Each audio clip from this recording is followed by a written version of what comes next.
Welcome back to A Critic's Kitchen, where the rating dictates the recipe. So an 8 out of 10 can only have 8 ingredients. Today, we're reviewing Backrooms. What was that? Hello? Somebody there? Hello?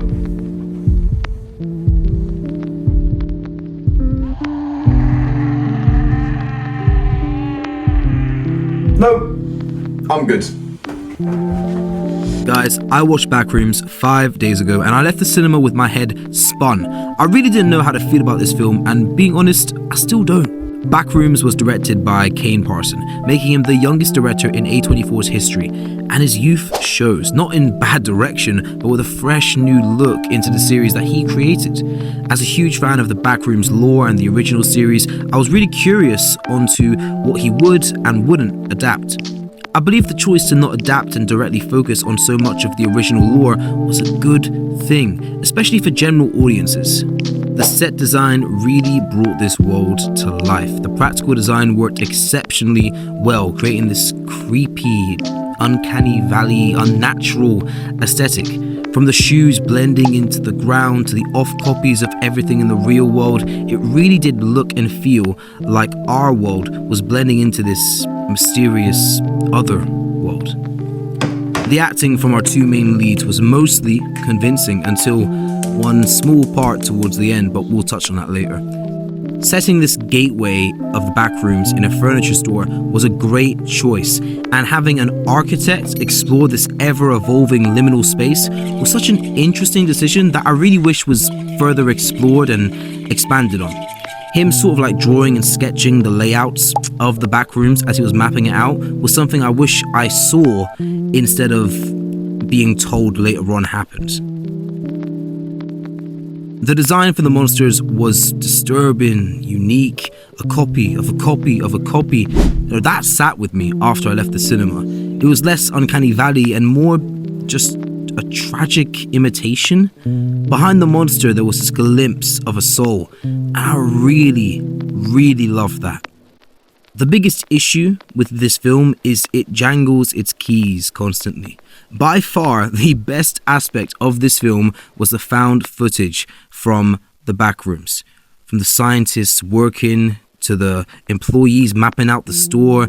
It's exciting. It gives a good reason for why there is found footage in this film, and I really wish there was more of it.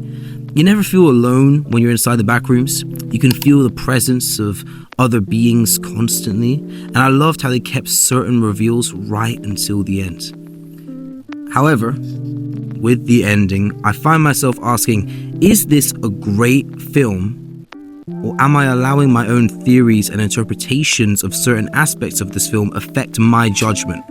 So, taking my own fan theories away from this film, I left feeling not disappointed, but more interested in what they teased as opposed to what was shown. The dinner scene towards the end just didn't work for me. The acting felt forced, I felt like I was watching a play opposed to a film. And the jump from Clark entering the Backrooms to his whole entity we see towards the end felt massive. It leaves you asking questions, but I can't review my own thoughts. I have to review what was shown to me.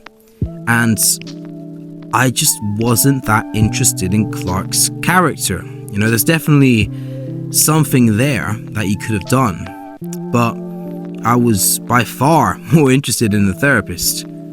They've done an excellent job setting up this world, and there's definitely potential here for a sequel that can expand on that further. In a film about copies of copies of copies, it manages to feel unique. Kane excels in crafting a creepy other world that you just might stumble into one day. I believe this whole film sets up an exciting future for both this director and the franchise as a whole. I really wanted to go into this film with an open mind because I went in biased to an extent where I really wanted this to succeed. And I feel at some point towards the midway of the film, I started to step back and be like, okay, I want this to be great because, again, huge fan of Kane, huge fan of the actors. Huge fan of the lore and Backrooms. I want this to be good, so they make more of it. And it was good. It just wasn't great. For today's meal, I've gone with scrambled eggs on toast. Simple, yet effective.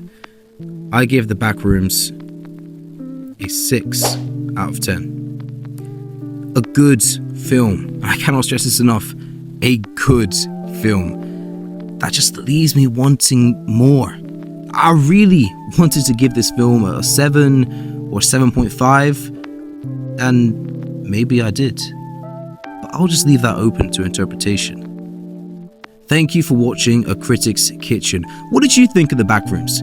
Let me know in the comments down below, and remember, if there's anything that you want me to review from films, books, TV shows, games, let me know down below.